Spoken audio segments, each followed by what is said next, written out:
Hi, I'm Jerry Sandusky, voice of the Baltimore Ravens. Touchdown, Ravens! And you're listening to the Extra Point Show.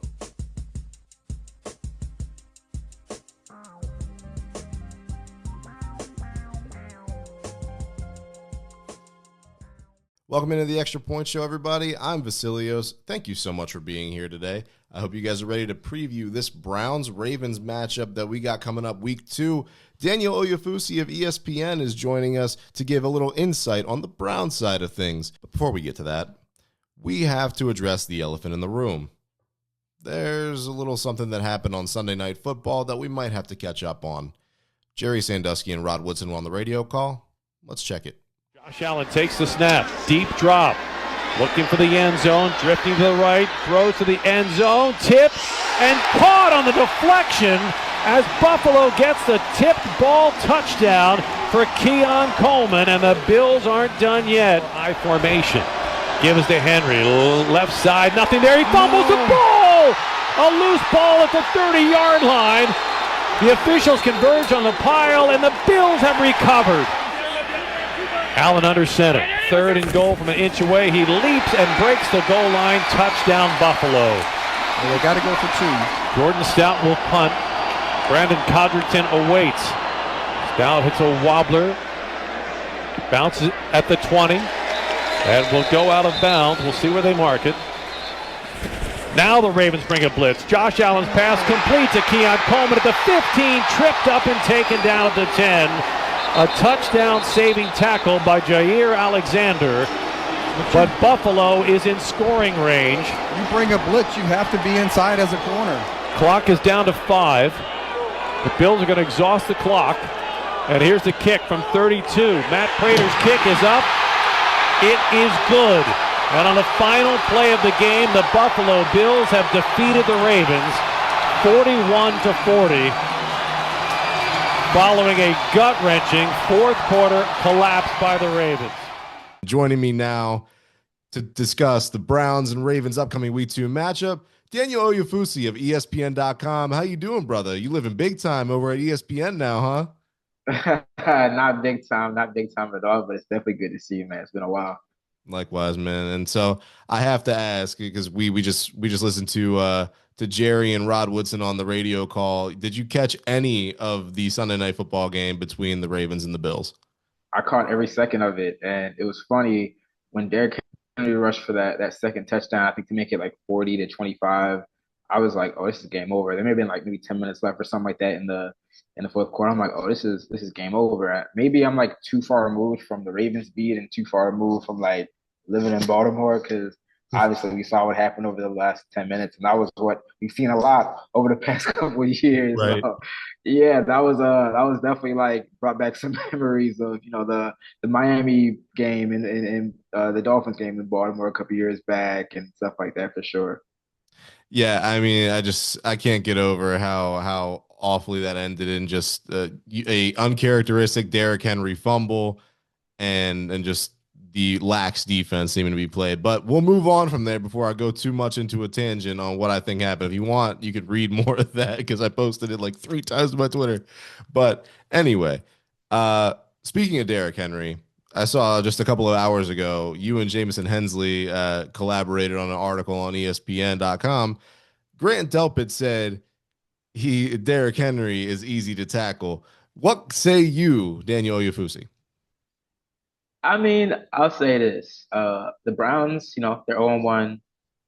We know the history of the Browns, especially over the past couple of years and the struggles they've had. But, I mean, when they faced Derrick Henry in recent years, they've had some pretty decent success. I think 2 of the last 3 matchups since Jim Schwartz became defensive coordinator, they've held them under 75 rushing yards. So, maybe they have reason to feel a little confident. I mean, I'm not expecting them to back down. And it's funny because when players get asked these questions, it's like I was actually talking to Jerry Judy about he's giving me a hard time for tweeting out his quote that blew up as well about no challenges from the Ravens secondary, and he's like, what do you want me to say? And I'm like, I respect it. That's why I didn't ask you that. Like, I'm not expecting you to bow down to these guys and be overwhelmingly complimentary and flowery your praise of them.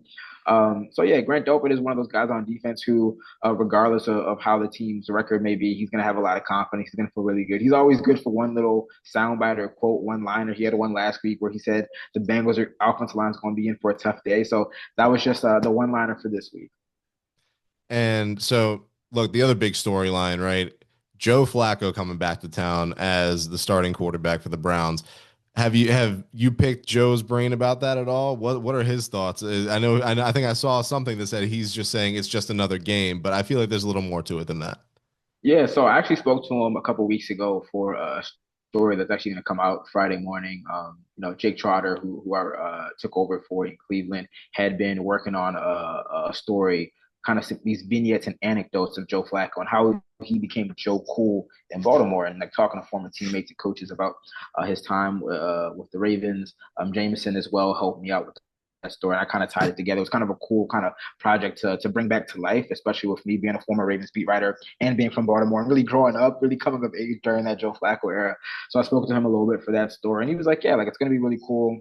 He was talking to Dennis Pitta and Todd Keith about having all their families and friends there for it. And obviously, like this week, he talked about, really wanting to keep the focus on the game. And he's mentioned that he's not one to like really like live in the moment. He really appreciates things after the fact. But I think he definitely is looking forward to it. His father said as much.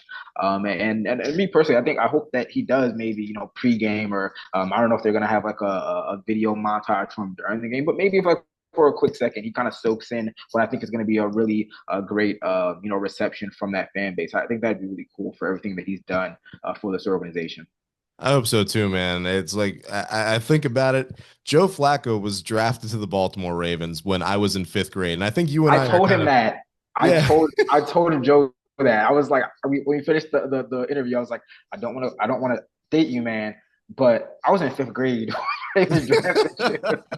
And he was like, "Oh man, I'm like 17 years later. Like I missed him by one. I missed covering him by 1 year when I was back in Baltimore. And then he's still stuck around somehow 4 years old. And I'm like, yeah, like, I want to date you, but like I was 10 years old when the Ravens drafted you, and you're still in the league now." And he's like, "Oh man, that's a while back." Yeah, no, I'm right there with you. But I mean, let's talk about his performance last week. And we know the Browns ended up losing by 1 point, 17-16 to the Bengals. But it seems like they battled and they performed a lot better than a lot of folks thought they would against Cincinnati and Joe Burrow. Yeah, I mean, honestly, it was a game that they should have won. When you look at a lot of self-inflicted mistakes, you have missed extra point by the kicker Andre Schmidt, and then he misses a go-ahead 36-yard field goal in the fourth quarter late, when the fourth quarter about 2 minutes left. And then you have the two Flacco interceptions, which really weren't his fault. Both of them going right off both hands of his receivers and ended up being picked off by Bengals defenders. It's just a lot of self-inflicted mistakes and errors. Flacco did what really like we've seen him do all throughout training camp. Really, what he did, to maybe a little lesser extent in 2023, which is like just operating the offense and putting them in positions to score points. I mean, the bar coming off last year for this offense was just so low, and some of the numbers coming out of week one, it was like they would have been season best type numbers for them in 2024. Just like the down set conversion rate, the amount of times that they were able to turn a first down at the start of a drive into another first down or a touchdown, 75%. That would have been a season best for the offense last year. So Flacco put them in positions to sustain drives and score points. They just weren't able to finish some of those drives. And obviously, there's a lot of comfort with this Kevin Stefanski offense from his time 2 years ago. And the hope is that he just gets a little more comfortable, going through the entirety of training camp and having the preseason game. And now week one, the hope is that they just continue to gel a little further and kind of capitalize on some of these opportunities going forward. Now, we put a lot of emphasis on Joe to start, right? And so, but let's talk about the bigger picture here with the quarterback room. This has been one of the most hotly debated topics just for months now. Just how long of a leash does Joe Flacco have before Kevin Stefanski starts looking at other options in the quarterback room? I'm not naming names. Yeah, I mean, that's a good question because I think there's a lot of layers to it. You have, and I asked the GM Andrew Berry about this, at the beginning of training camp, and I said, quite frankly, a lot of fans would rather you guys just put Dylan Gabriel and Shador Sanders out there and not really waste your time with Joe Flacco or Kenny Pickett, who has obviously since been traded to the Raiders.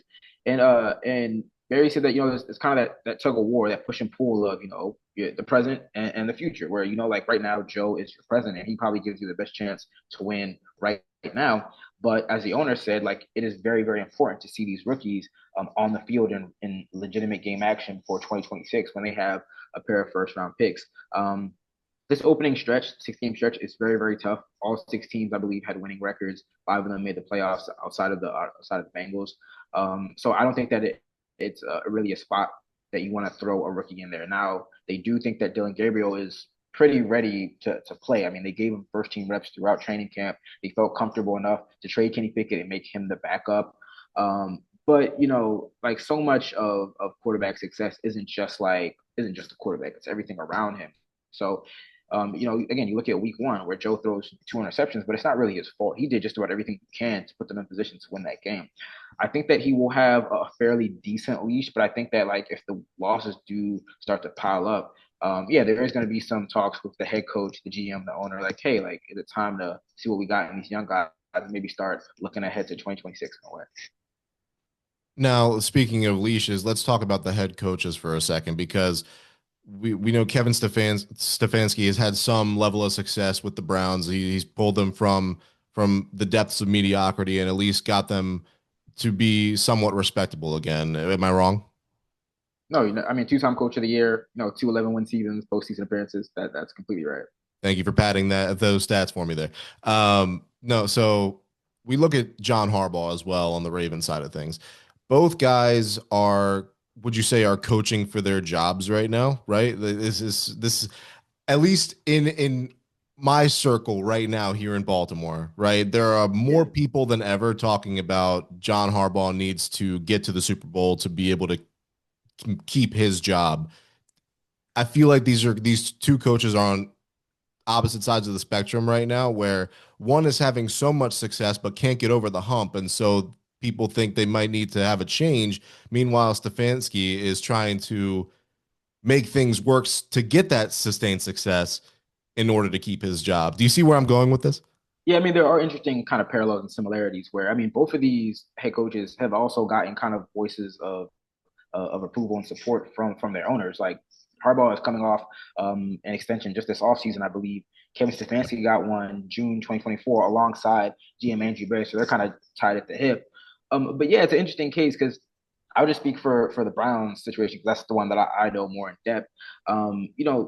The owners spoke as well at the beginning of training camp, and they, especially Jimmy Haslam, was very, very adamant that he's going to give this time. He, has already talked about the Deshaun Watson trade being a big swing and miss. He took accountability for it, and with that, he really like very plainly said we need to get a quarterback, and we know that we might not get it this year, but we're going to give Kevin time to get that guy.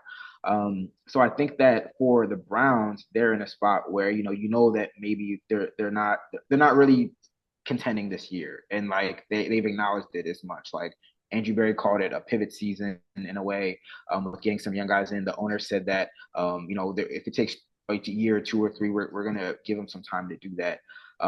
So there is kind of a similar parallel right there, and for the Browns specifically, it's kind of like how much losing kind of can you take, or how much does he have to win? With Harbaugh, it's like very clearly like you got to get to the Super Bowl, and you have to win the Super Bowl and at least like get to the Super Bowl to kind of dampen and tamp down like the external kind of yells for his job security and whatnot. But I do see the parallels right there where like there has been definitely like within the fan base, like there's like, hey, like it's time to make a change. Like there's definitely a segment of the Browns population that is like, hey, you've gotten 5 years, one playoff win where he wasn't even calling plays because he was diagnosed with COVID and sidelined by that. There definitely has been like fan kind of uproar, but it's kind of coming from two different kind of positions in a way. Definitely. And so I wanted to get back more to the X's and O's here and looking at the running game last week. Dylan Sampson obviously saw a majority of the carries for the Browns. Does he look like the long-term answer there at running back? Well, he was intended to be part of the long term solution. He was their 4th round pick, but they also took Quinshon Judkins in the 2nd round with the number 36 overall pick. And obviously he didn't play in week 1, hasn't really been with the team, wasn't with the team throughout training camp because of a domestic violence issue case that ultimately he wasn't charged for, and prosecutors declined to move forward with that. he looks like he is potentially setting up to play on Sunday. He did practice for the first time today after meeting with the NFL for its investigation on Wednesday. That was supposed to be like their kind of thunder and lightning 1-2 punch where Judkins is kind of like they compared him to Nick Chubb with his physicality and his between the tackles ability, where Sampson was kind of the electric guy. They think of him as like kind of also like a third down guy who can catch passes. We saw him do a lot of that in week one. They didn't have a lot of success as a whole in week one against the Bengals. I believe it's just 49 total yards, 2 yards per carry. But they do think that there's definitely some opportunities that they can take advantage of. And if Judkins is there on Sunday, like that's going to go a long way to kind of helping them reshape this running game that they really set out to do this offseason. And look, I guess if they can run against the Ravens this weekend, they can run against anybody, right? I mean, yeah, I mean the Ravens did pretty well. I believe, I don't know the that stats off the top of my head, but I think they did pretty well. 108 yards. They held the Bills to 108 rushing yards. Okay, I mean, I don't know what the yards per carry was, but again, I mean, the Ravens have, historically and especially in recent years, been one of the better run defenses in the NFL. So yeah, if they run the ball well against the Ravens, it's going to give them a lot of confidence going forward the rest of the season that they can get this running game on track. Now, defensively speaking, what is this defense looking like to you, and are they better than years past? Well, all the talk this offseason was about the Browns defense getting back to its 2023 version when they were arguably, them and the Ravens were really gunning for the top spot in the NFL as far as the best defenses. It's a little bit of turnover. No Jeremiah Owusu-Koramoah, who we all remember had that really scary neck injury trying to tackle Derrick Henry last year. He's out for the year. Jordan Hicks, their veteran linebacker, he retired. A couple of days into training camp, so they have a little bit of youth, especially at the middle of the defense. They've got Carson Schlesinger, who was the number 33 overall pick. He's holding the green dot, relaying the play calls. He's gotten nothing but rave reviews all throughout training camp in his first game. You got Mason Graham in the middle of that defense, number 5 overall pick. So you got a lot of youth up the spine of the defense. But obviously you still got Myles Garrett. You still got Denzel Ward on the outside at cornerback. This is an attacking defense. I think that this first game against the Bengals really laid the foundation for them potentially moving, going back to that 2023 version, because they held Cincinnati to just 7 yards in the entire second half. And that's why I say they really should have won that game. That was the fewest amount of yards that a winning team has had in the last 25 years. So the defense is looking like, hey, it could again really lead this team. And again, they're an attacking front. They've had a lot of games against Lamar Jackson. So like Brent Delpit said, we know what he's all about. We know how to play him, but we just gotta go out and execute and do it. Now, you mentioned Myles Garrett. Myles Garrett signed an extension this offseason. Did that come as a surprise to you and the folks in your circles, or was that kind of just something that was expected from the very beginning of talks? So to me, it wasn't a surprise that they kind of reconciled, and because this obviously, this came on the heels of came a month after he requested the trade. Mm-hmm. The deal didn't come as a surprise to me because the Browns could have traded Myles Garrett. I spoke to people in the know in the organization, and they admitted hey, we definitely could have traded him if we wanted to. But they just really weren't in a position to, because of the way the dead cap worked out, and the fact that they weren't going to do an outright rebuild. They've kind of done a soft reset this year, but they weren't going to do an outright tear down, strip down, and rebuild. So that really wasn't a surprise to me. And then I think that everyone kind of understood on both sides that coming into the offseason that Myles was due for some type of, he was going to get a new deal some type of way, because there was no guaranteed salary remaining. Now, people might say that this was all this kind of hollering and trade request stuff was to get a new deal. And I'm I don't necessarily agree with that, because I think that he had legitimate concerns that he wanted to kind of get some to get information on from the team before really recommitting. And he would, and again, it's he was going to get that deal regardless. Browns knew that, he knew that. So it wasn't really a surprise. But I say honestly, the trade request in itself was a surprise to me at first, because he had given so many indications that he really was committed to this team despite what was a really tough year last year. But again, he heard some stuff from the organization. They didn't hear certain stuff from the organization that led to that trade request. They did have some talks, and from people that I've talked to close to him, they acknowledged that coming back was always a possibility. He even said, he's I hope we can end it amicably, but I know that I might not get what I want. So I feel coming back was always like a little bit of a possibility, even though he did put out a very public trade request. Now, you look at this Ravens team, and we talked at length about it already with Lamar and with Derrick Henry. When you take those guys out of the equation, you look at this Ravens offense. Who do you think offers the biggest challenge for the Browns defense?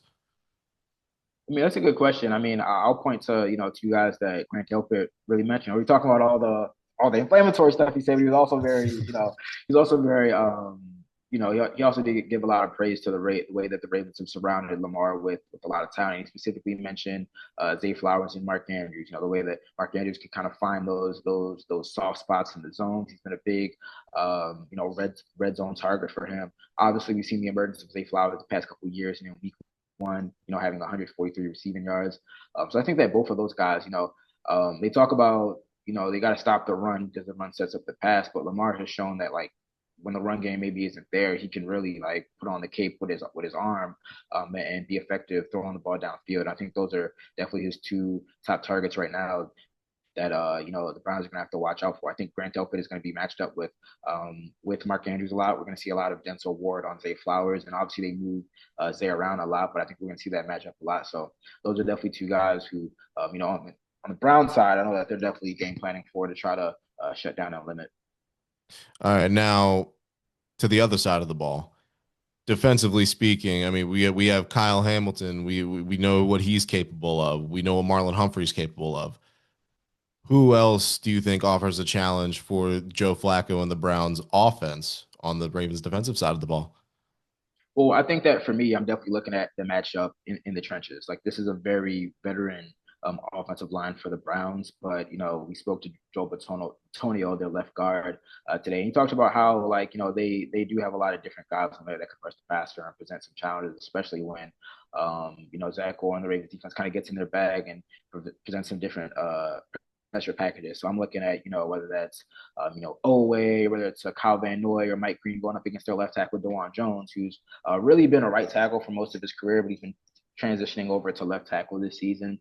I'm curious to see if, maybe like a speed guy, always been typically more of a speed guy in his career. Mike Green is a speed guy, but can do speed to power. I'm interested to see like what that matchup is like because the first half of week one, DeJuan Jones was really, really good against Trey Hendrickson. Like, he didn't allow a single pressure. And in the second half, I think he allowed like 7 pressures. And that was like all the pressure they allowed was in the second half. And obviously the Bengals made some adjustments. But definitely I'm interested to see like what they do on the edges because it's a much different like pass rush kind of plan, from week 1 to week 2 if you're the Ravens, where week 1 it's more about containing, making sure that Josh Allen doesn't break the pocket. Whereas like if you, kind of do an outside rush, with Flacco, you're not necessarily worried about him breaking the pocket and losing contain and whatnot. So definitely interested for that left tackle matchup and whoever is lined up against DeJuan Jones. Now, Daniel, do you think I can convince you to give me a score prediction? Oh man, so we don't usually do score predictions with me at ESPN, but I will say Fair. Okay. I will say I do think that the Ravens are going to win, and I do think that uh, when I look at that spread, I'm thinking like I could see a situation where the Ravens cover. It's two teams coming off very emotional losses, games that both teams think that they should have won.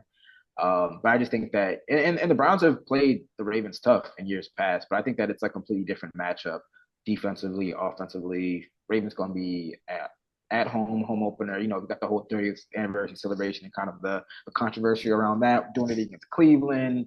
Ozzie Newsome going to be the legend of the game. Joe's going to get his kind of recognition. I don't know. I think that's going to be a lot of juice in there. And I think that ultimately, I think that the home team comes out on top. I like it. Well, the battle of two 0-1 AFC North franchises. It's going to be a good game. It's going to be a heck of a week too. Daniel, thank you so much. Tell everybody where they can find all your stuff real quick. Obviously, if it wasn't obvious enough.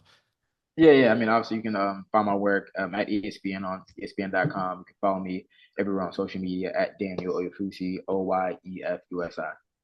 All right, Daniel, thank you so much. And maybe we'll touch base for the second matchup this season. Sound good? Sounds good to me, man. All right. Thank you, everybody, for tuning in. This has been the Extra Point Show. I'm Vasilios. We'll catch you guys next time. Hopefully, the Ravens are 1-1. See you later.